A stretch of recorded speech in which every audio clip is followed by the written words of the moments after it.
ഒരു സമൂഹത്തിന്റെ ആഴത്തിലുള്ള ജീർണതകളെയും തകർച്ചകളെയും പുറത്തു കൊണ്ടുവരാനുള്ള ഏറ്റവും മൂർച്ചയേറിയ കണ്ണാടികളാണ് പ്രകൃതി ദുരന്തങ്ങൾ. ബാഹ്യമായി ദൃഢമെന്ന് തോന്നിക്കുന്ന സാമൂഹിക വ്യവസ്ഥിതിയുടെ പൊള്ളത്തരങ്ങൾ വെളിവാക്കാൻ പലപ്പോഴും ഒരു പ്രകൃതി ദുരന്തം ആവശ്യമായി വരുന്നു. ഇവിടെ പ്രമേയമാക്കുന്ന പ്രകൃതി ദുരന്തത്തെ അനീതിയെയും അധർമ്മത്തെയും അഴിമതികളെയും സംരക്ഷിക്കുന്ന സ്വാർത്ഥത എന്ന ബാഹ്യശക്തിയായും, പ്രണയത്തെ ഇന്ന് സ്വാർത്ഥതയാൽ തകർക്കപ്പെട്ടുകൊണ്ടിരിക്കുന്ന സാമൂഹിക പ്രതിബദ്ധതയായും, ഒറ്റപ്പെടലിനെ തകർക്കറിയപ്പെട്ട മൂല്യങ്ങളെ ഒറ്റച്ചിറകിനടിയിൽ സംരക്ഷിക്കപ്പെടാൻ അതിജീവനത്തിന്റെ അഗ്നിയിൽ ഉരുക്കി കാച്ചി കുറുക്കി ദൃഢമാക്കിയ നിലയ്ക്കാത്ത ശബ്ദമായും, വിധിയുടെ തീരത്ത് മണ്ണുറിഞ്ഞ പ്രണയങ്ങളും തിരിച്ചു കിട്ടിയ ജീവസ്പന്ദനങ്ങളും ഭൂമിയുടെ നെഞ്ചകം പിളർന്ന ആ രാത്രി പെയ്തിറങ്ങിയത് വെറുമൊരു മഴയായിരുന്നില്ല. ഒരു ഗ്രാമത്തിന്റെ മുഴുവൻ സ്വപ്നങ്ങളെയും പ്രണയങ്ങളെയും തച്ചുടച്ച മഹാപ്രളയമായിരുന്നു. മണ്ണും കല്ലും മരങ്ങളും കലങ്ങിമറിഞ്ഞൊഴുകിയപ്പോൾ പ്രിയപ്പെട്ടവരുടെ കൈവിട്ടുപോയ നിമിഷം ലോകം അവസാനിച്ചു എന്ന് കരുതിയവർ എത്രയോ പേർ.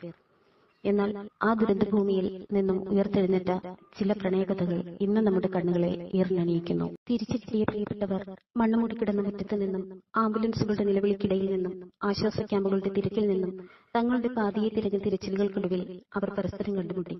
അവർക്കിടയിൽ വാക്കുകളുണ്ടായിരുന്നില്ല. വിറയ്ക്കുന്ന കൈകളോടെയുള്ള ആ ചേർത്ത് പിടിക്കലുകളിൽ മാത്രം ഒരു ജന്മത്തിന്റെ മുഴുവൻ ആശ്വാസവും അടങ്ങിയിരുന്നു. വീടും സമ്പാദ്യവും മലവെള്ളം കൊണ്ടുപോയിട്ടുണ്ടാകാം, പക്ഷേ പ്രിയപ്പെട്ടവരുടെ ശ്വാസം അരികിലുണ്ടെന്ന തിരിച്ചറിവ് അവരെ വീണ്ടും ജീവിക്കാൻ പ്രേരിപ്പിച്ചു. ചിലർക്ക് അതൊരു കാത്തിരിപ്പായിരുന്നു. കിലോമീറ്ററുകൾക്കപ്പുറം മഴവെള്ളപ്പാച്ചിലിൽ ഒഴുകിപ്പോയ ഉടലുകളിൽ സ്വന്തം പ്രിയപ്പെട്ടവരില്ലെന്നുറപ്പിക്കാൻ മോർച്ചറികളിൽ കാവലിരുന്നവർ. ഒടുവിൽ എവിടെയോ ഒരു ആശുപത്രി കിടക്കയിൽ മുറിവേറ്റ നിലയിൽ അവളെ അവൻ കണ്ടെത്തുമ്പോൾ അതൊരു പുനർജന്മമായിരുന്നു. നീ പോയിട്ടില്ലല്ലോ എന്ന ഒറ്റ ചോദ്യത്തിൽ ആ ദുരന്തം തോറ്റുപോയി. അവർ പുതിയ സ്വപ്നങ്ങൾ നെയ്യുകയായിരുന്നു. നഷ്ടപ്പെട്ട വീടിനു പകരം അവർക്ക് ഹൃദയങ്ങളുണ്ടായിരുന്നു. അവിടെ ദുരന്തത്തിന്റെ അടയാളങ്ങളില്ല, പകരം അതിജീവിച്ച പ്രണയത്തിന്റെ തിളക്കം മാത്രം. പക്ഷേ ആ ശുഭപ്രതീക്ഷ അധികനാൾ നീണ്ടുനിന്നില്ല. ആശ്വാസ ക്യാമ്പിലെ ക്രമക്കേടുകളും അഴിമതികളും അവൻ ശേഖരിച്ചിരുന്നു. വിവാഹത്തിനു മുന്നേ അവൾക്ക് സുരക്ഷിതമായൊരു ജീവിതം നൽകാനുള്ള നെട്ടോട്ടത്തിനിടയിൽ സ്വാർത്ഥതയുടെ ബാഹ്യശക്തികൾ അവനെ ചതിച്ചു. അതൊരു വിധി നിയോഗമായിരുന്നില്ല, കരുതിക്കൂട്ടിയുള്ള ഒരു നീക്കമായിരുന്നു.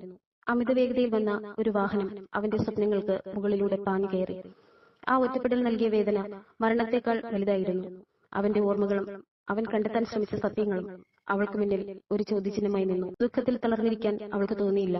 ആ വേർപിരിയലിനപ്പുറം അവൾ തിരിച്ചറിഞ്ഞത് 1000 ദുരന്തങ്ങളെ അതിജീവിക്കാനുള്ള കരുത്താണ്. ശാന്തമായി ഒഴുകുന്ന ഒരു പുഴയായിരുന്നില്ല പിന്നെ അവൾ.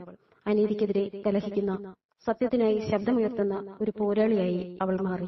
പ്രകൃതിക്ക് കെട്ടിടങ്ങളെ തകർക്കാം, മലകളെ പിളർത്താം, എന്നാൽ ആത്മബന്ധങ്ങളെയും നീതിക്ക് വേണ്ടിയുള്ള മാനവികതയുടെ ശബ്ദത്തെയും മായ്ച്ചു കളയാനാവില്ലെന്ന് അവൾ ലോകത്തോട് വിളിച്ചു പറഞ്ഞു.